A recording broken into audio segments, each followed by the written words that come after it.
it says in Hebrews chapter 8 and verse 13 that the new covenant has made the old covenant obsolete.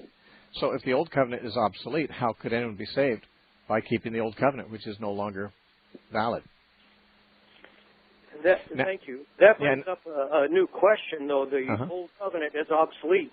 But in Romans 3, the last verse, and I'm flipping pages, it says, "Do we then by this faith make the law of no effect? Do we overthrow it or make it a dead letter? Certainly not. On the contrary, we confirm and establish and uphold the law." That's right. Can you comment on what is the confusion or the difference between that and the verse in Hebrews?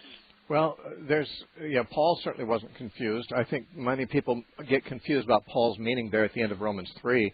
When he says we uphold and confirm the law, he doesn't mean that we impose the law on believers. What he means is that in preaching justification by faith, we are confirming what the law itself teaches. And he means by that what the Torah teaches. And he's thinking of Genesis because he goes immediately into a discussion of that.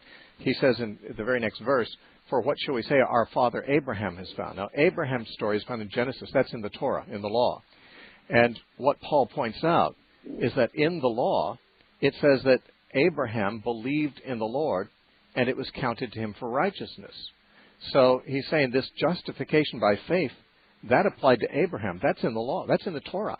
So he says when we preach that we're justified by faith apart from the law, we're not somehow saying something hostile to the law. The Torah itself, the law says the same thing. So he's saying we're confirming what the Torah says. And where does it say it? It says it in Genesis 15:6, where Abraham believed in the Lord and it was counted for righteousness. So he's basically saying that the Torah, the law, confirms what he's saying, and he's confirming the Torah. He's not saying that he's imposing the rules and regulations of the law on the new covenant community.